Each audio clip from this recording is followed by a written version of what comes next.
সীমান্ত হত্যা বন্ধ করতে না পারলে স্বরাষ্ট্রমন্ত্রী পদত্যাগ করা উচিত বললেন নাসিরউদ্দিন পাটোয়ারি।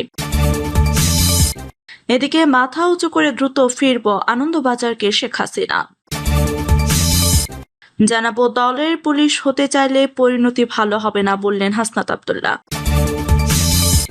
এদিকে কোনো জোটে যাচ্ছে না ইসলামী আন্দোলন, ঢাকার 2 সিটির মেয়র প্রার্থী ঘোষণা। এবং সর্বশেষ জানাবো মেহেরপুরে বজ্রপাতে প্রাণ গেল কৃষকের, মারা গেছে 4 গরু। শুনছিলেন সংবাদ শিরোনাম, এবারে বিস্তারিত। সীমান্ত হত্যা বন্ধ করতে না পারলে স্বরাষ্ট্রমন্ত্রী পদত্যাগ করা উচিত বললেন নাসিরউদ্দিন পাটোয়ারি। সীমান্ত হত্যা বন্ধ করতে ব্যর্থ হলে স্বরাষ্ট্রমন্ত্রী পদত্যাগ করা উচিত বলে মন্তব্য করেছেন জাতীয় নাগরিক পার্টির মুখ্য সমন্বয়ক নাসিরউদ্দিন পাটোয়ারি।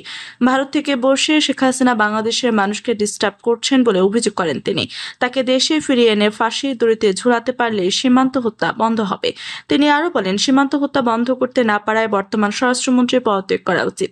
নাসিরউদ্দিন পাটোয়ারি বলেন, ভারতের বর্বর ও খুনি বাহিনী আমাদের খাদেমুলকে শহীদ করেছে। তারা বাংলাদেশের মানুষের উপর অবর্ণীয় অত্যাচার চালাচ্ছে।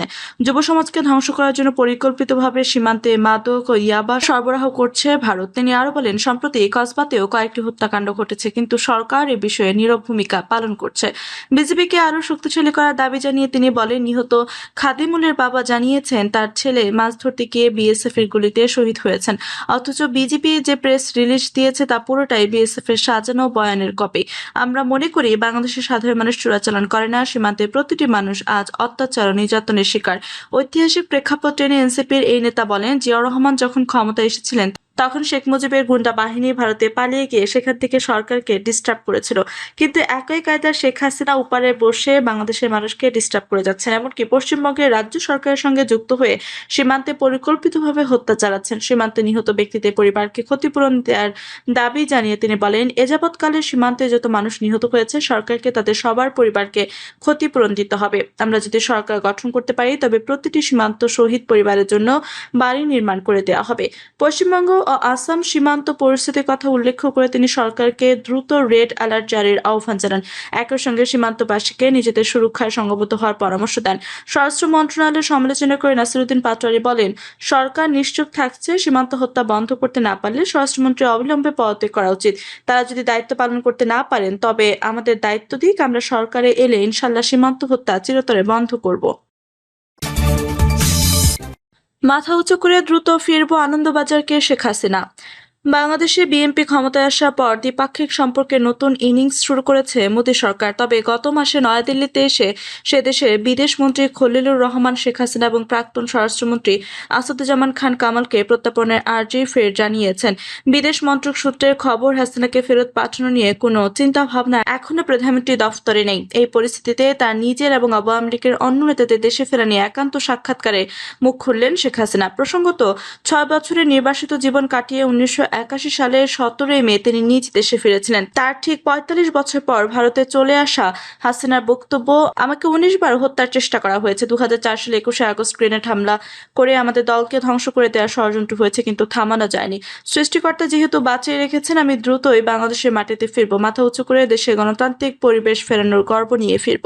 কিন্তু আওয়ামী লীগের উপর নিষেধাজ্ঞা থাকলে কিভাবে প্রত্যাবর্তন সম্ভব? শেখ হাসিনার কথায়, বঙ্গবন্ধুকে সপরিবারে হত্যা করার পরেও তৎকালীন শাসক গোষ্ঠী আওয়ামী লীগকে ধ্বংস করার সব চেষ্টা করে, কিন্তু উল্টো আওয়ামী লীগ শক্তিশালী হয়ে ফিরে এসেছে। যারা এই নিষেধাজ্ঞাকে স্থায়ী মনে করছেন তাদের ইতিহাসের পাতায় চোখ রাখতে বলবো। আমাদের কোটি কোটি সমর্থক এবং লাখো নেতাকর্মী দেশে রয়েছে। এখনো আমার ছাত্রলীগের ছেলেরাই অসহায় কৃষকদের পাশে রয়েছে। ইউনূসের নেতৃত্বাধীন অবৈধ অন্তর্বর্তী সরকার এবং সাজানো নির্বাচনের মাধ্যমে গঠিত বিএনপি সরকারের অপশাসনের বিরুদ্ধে আমাদের নেতাকর্মীরা সরব। আওয়ামী লীগ মানুষের আবেগে রয়েছে, ফলে আমাদের ফিরে আসা অনিবার্য, শুধু কিছু সময়ের ব্যাপার। আরো সংগঠিত হয়ে শক্তিশালী হয়ে ফিরব। নীরবে তার প্রস্তুতি চলছে। কিন্তু এটা তো ঘটনা যে আওয়ামী লীগের বহু নেতাকর্মী এই মুহূর্তে দেশের বাইরে। কলকাতাতেও রয়েছে দলের অনেক প্রাক্তন সাংসদ, মন্ত্রী। হাসিনা বলছেন, কেউ স্বেচ্ছায় দেশ ত্যাগ করেননি। ভয়াবহ পরিস্থিতিতে অনেকে প্রাণে বাঁচাতে দেশ থেকে বাধ্য হয়েছে। 600-র বেশি নেতাকর্মী নির্মমভাবে হত্যা করা হয়েছে। 1.5 লাখ নেতাকর্মীকে মিথ্যা মামলায় গ্রেফতার করা হয়েছে। কারাবন্দীদের ন্যূনতম আইনি অধিকার দেওয়া হচ্ছে না। এই অবস্থায় যারা বাইরে রয়েছে তারা বিশ্বের বিভিন্ন মানবাধিকার সংগঠনে বাংলাদেশের প্রকৃত পরিস্থিতি তুলে ধরেছে, সামাজিক মাধ্যমে সক্রিয় রয়েছেন। দেশে ন্যূনতম গণতান্ত্রিক পরিবেশ ও আইনের শাসন তৈরি হলেই তারা ফিরবেন। শত প্রতিকূলতার মধ্যেও যারা দলীয় কর্মসূচি পালন করছেন, দল তাদের সর্বোচ্চ মূল্যায়ন করবে। ভারতের সঙ্গে সম্পর্কের মূল্যায়ন কিভাবে করছেন শেখ হাসিনা, বিশেষ করে তার বিরোধীতে বরাবরই অভিযোগ ভারত তোষণের। হাসিনার কথায় আমাদের বিরোধী শক্তিরা সর্বদাই অভিযোগ করেছে আওয়ামী লীগ নাকি ভারতের কাছে দেশ বিক্রি করে দিয়েছে, দেশবিরোধী চুক্তি করেছে। কিন্তু খেয়াল করে দেখুন, অন্তর্বর্তীকালীন সরকার অথবা বর্তমান বিএনপি সরকার এখনো পর্যন্ত একটিও দেশবিরোধী চুক্তি সামনে হাজির করতে পারেনি। তাদের মিথ্যাচার প্রমাণিত হয়েছে।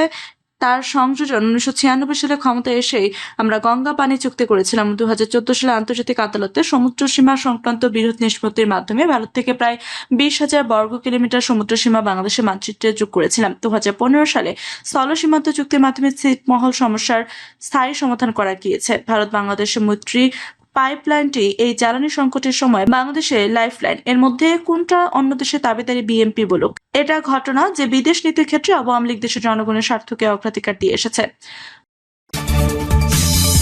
দলের পুলিশ হতে চাইলে পরিণতি ভালো হবে না, বললেন হাসনাত আব্দুল্লাহ।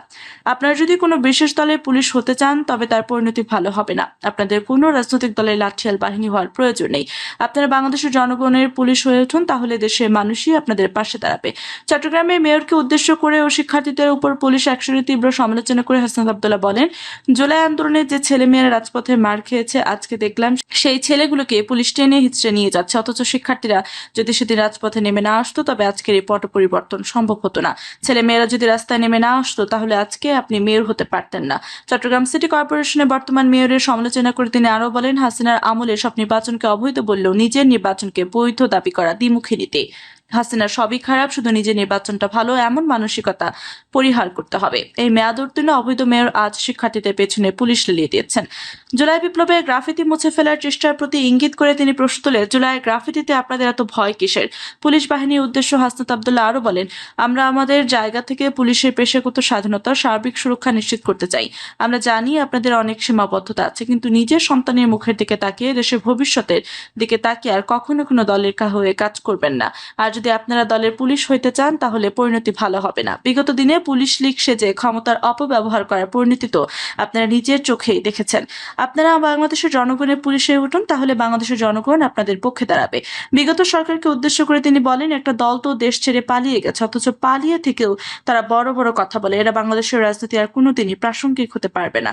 বাংলাদেশের প্রতিটি শিক্ষার্থী জানে, এই অপশক্তি যদি আবারও রাজনীতিতে পুনর্বাসিত হওয়ার সুযোগ পায় তবে তারা শিক্ষার্থীদের আর বাঁচতে দেবে না।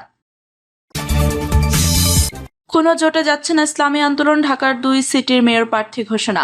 ঢাকার 2 সিটি কর্পোরেশন নির্বাচনের জন্য মেয়র প্রার্থী ঘোষণা করেছে ইসলামী আন্দোলন বাংলাদেশ। এর মধ্যে ঢাকা উত্তর সিটি নির্বাচনে দলের প্রার্থী করা হয়েছে ইসলামী যুব আন্দোলনের কেন্দ্রীয় সভাপতি আতিকুর রহমান মুজাহিদ ও ঢাকা দক্ষিণ সিটি কর্পোরেশনের মেয়র পদে প্রতিদ্বন্দ্বিতা করবেন দলের কেন্দ্রীয় প্রচার ও দাওয়া সম্পাদক শেখ ফজলুল করিম মারুফ।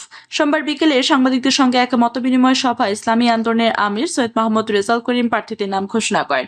রাজধানী পুরানা পল্টনে ইসলামী আন্দোলনের কেন্দ্রীয় কার্যালয়ে এই সভা অনুষ্ঠিত হয়।